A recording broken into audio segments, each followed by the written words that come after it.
Good afternoon, everybody. I would like to first introduce myself. My name is Shannon Schock, and I'm the Director of Operations here with the St. Joe County Assessor's Office. I'd like to first thank you all for showing today. I would like to preface this by stating that Mr. Castellan, the County Assessor, will first give a brief statement to the press, and then afterwards there will be a short Q&A session. Mr. Castellan.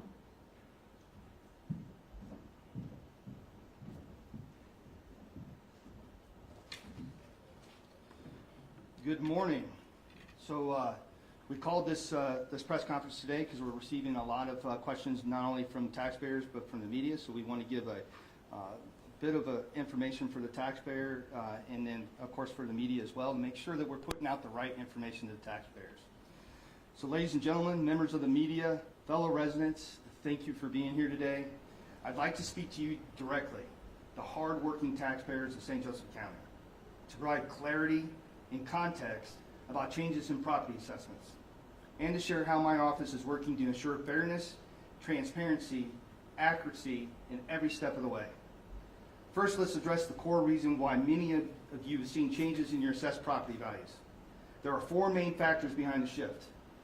One, COVID-19 pandemic significantly disrupted our housing market, driving prices to unrealistic values and stalling economic development.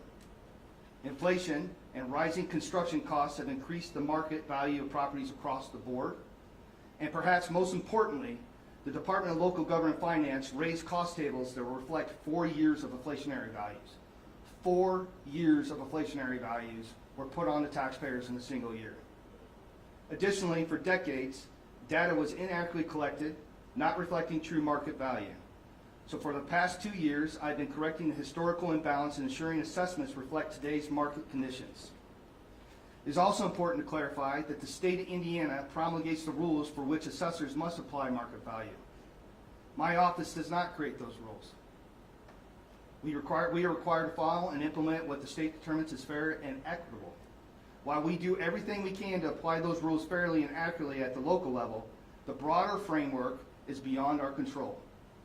Recently, the state passed Senate Bill 1 in response to concerns for communities across Indiana. While I appreciate the effort to improve the system, I believe the bill doesn't go far enough in addressing the issues that matter most to taxpayers, like transparency, assessment stability, and fairness. That is why we continue to advocate for smarter, more effective solutions from state leadership. We've heard your concerns. We understand the process can feel confusing and at times frustrating. But I want to assure you, we are not ignoring the challenges. In fact, we're facing them head on.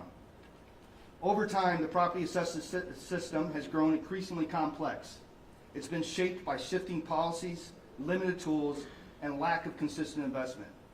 While no one moment or decision created the problems we see today, the result has been a process that sometimes feels inconsistent or out of touch with the real-world experiences from property owners. Since day one in my office, my team have been working to turn that around. Before we can fix the system, we must first understand it and help you understand it as well. That means clarity, clearing up misinformation, being transparent about how assessments work, and explaining how external factors like economic growth, rising costs, supply shortages, and yes, inflation affect property values. We're also addressing long-standing challenges within the assessor's office.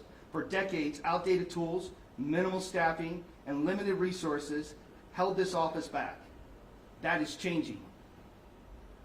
We've modernized systems, prioritized staff training, and brought in new tools and expertise to improve accuracy and service. In late 2023, we launched the Engage portal, giving you real-time access to property information and making appeals easier and more transparent. We streamlined internal processes, improved communication, and trained our team to provide more responsive people-first experience. Even so, we're not. Rebuilding trust is our top priority, and that starts with listening. You have a role in this, you have a role in the process, and your voice matters. That is why I'm inviting you to join us at one of the 4 upcoming annual town hall events, where we'll dive deeper into the topics I've shared today and answer your questions directly. This isn't just about policy or numbers, it's about people. It's about ensuring that every resident feels heard, respected, and fairly treated. We're not promising an overnight change. We inherited a system that had errors. We inherited over 20,000 appeals, or 13,000 appeals, and going into 20,000 appeals in the next year.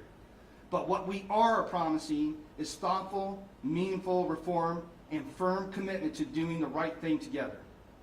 With that, I want to thank you for your time, your engagement, and your belief in a more accountable and transparent future for St. Joseph County. With that said, I'm going to bring up a couple people, and then I'm going to open the floor to questions. So I want to bring up Shannon Schock, who you first met. She is my operations manager. I want to bring up Blaine Bowen, who is my commercial data team leader. And I want to bring up Alta Neary, who is my chief deputy. With that said, I'll open the floor to the media for questions. Yeah, so we talked to several people who appealed last year, and now they're seeing their appeals or their new assessments that are almost double, maybe even higher. Can they appeal again, and will there be a change, or are they just stuck? Well, no, they're not stuck. You can file an appeal every year, but I want to clarify that a little bit for you. Okay. We've had, since 2022, we saw significant raises in land values. We've had people that have been filing appeals. In fact, almost 80% of our appeals have had an appeal since 2022. And so we've been carrying those appeals over. So what I heard from the taxpayers was we haven't had much engagement with the assessor's office. So the reason why this has taken a lot longer is we engaged on a process where we meet every taxpayer either through the phone or we come out to their property, and we want to get the information correct. We need to work with the taxpayers to make sure, do you have a finished basement? Do you have a finished attic? Do we have the square footage correct? Some of the things we can't see because it's in the house. So that communication piece was missing, and that's why it's taking much longer. So for those people who they got a judgment later in the year, it was too late for it to be reflected on the Form 11 that they see that just came out. So a lot of folks appealed their assessments last year, didn't hear for about a year, got their new assessments. How can you reassure them that they're going to hear about this appeal in a timely manner this time? Well, so here's the issues I briefly talked about. Day one, I inherited 13,000 appeals. That's day one. I've only been here 2.5 years. By June of the same year, we had roughly around another 6,000 appeals. So automatically, we were trying to adjust to almost 20,000 appeals, which is almost a third of the county. So it takes time to get through those appeals process. But I am telling you that we are committed to answering those appeals. We are not throwing them in a box somewhere and saying we're not going to give you an answer. Now, I will tell you the taxpayer has their rights, and if they don't hear from us within 180 days, they can ask to have that sent to the County Tax Board of Appeals. I am asking that the taxpayers have patience with me so that we can give them the very best service and make sure that we have the information correct so that the comparables that we are using are indeed accurate of the market. We've talked to professionals in the past who said that you, at an industry event in January, say that people who won their assessments in 2024, payable 2025, should not expect any increase or no increase for the value for 2 years. Do you dispute that now? So no, that's not completely accurate. What I had said was if you had filed an appeal, you may have the potential of it being carried over for 3 years. There is an IBTR ruling that says that if you win an appeal, depending on where it's at in the cyclical reassessment, it could potentially be carried over. Now, with that said, there's other things that happen. So if they make capital improvements to their property, that changes whether or not we can carry the appeal over.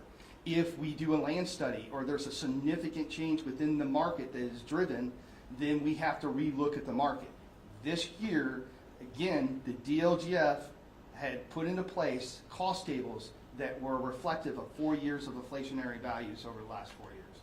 So it changes the dynamic. The thing about market value, it's about today, not 2, 3, 4 years ago, but what is your house worth in today's market? You had talked about switching your kind of methodology, right, from like this front foot to square foot measurement. Is that still, are those changes still happening? Is that playing in a role here at all? Yeah, so that's a great question. So here's why the appeal process works so well for the taxpayers. keep in mind, we have 118,000 parcels, and although I would love to go out to every property every day, it's virtually almost impossible. So the appeal process gives us an inside look from the taxpayers that something's happening within a particular market. In this case, in New Carlisle, we had a particular neighborhood where we found that the land values were not correct. It wasn't done intentionally, it was just that the interpretation maybe of how it was applied wasn't correct. So when I took a look at what was the best way to assess land, it was through the acreage or square foot portion of land. Because in that process, it gives influences for property or land that's not perpendicular or is oblong or has a triangular shape. I wanted to make sure that there was something that the taxpayers can understand, and when we look at the numbers, acreage and square footage is the best way. Now, as a result of that, next year we will be applying that to every neighborhood in St. Joseph County because I believe it's in the best interest of the taxpayer. I am also looking at, just so you know, neighborhoods have not been delineated since 1995. So going into next year, not only will we be looking at redrawing the boundary lines from the neighborhoods, but we're also going to redo the land study to make sure that we have the very best land rates that we possibly can to bring in accuracy better. And unfortunately, we weren't able to do it this year because by law, I have to issue a land order. That is going in, we'll be putting in place this year.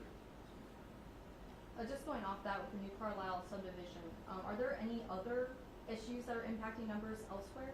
Yeah, so interesting enough, I'm glad you bring that question up. We have a dynamic in St. Joseph County that's probably different than some other places.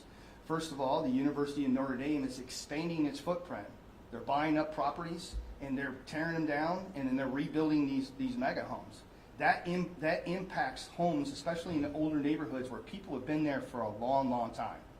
Listen, it's not lost on me how important property assessments are to taxpayers. It hits them in the pocket. I understand that. But we have to make sure that we get the information correct. And it's also important that the taxpayers work with us so we can come to an agreement on what is fair and equitable.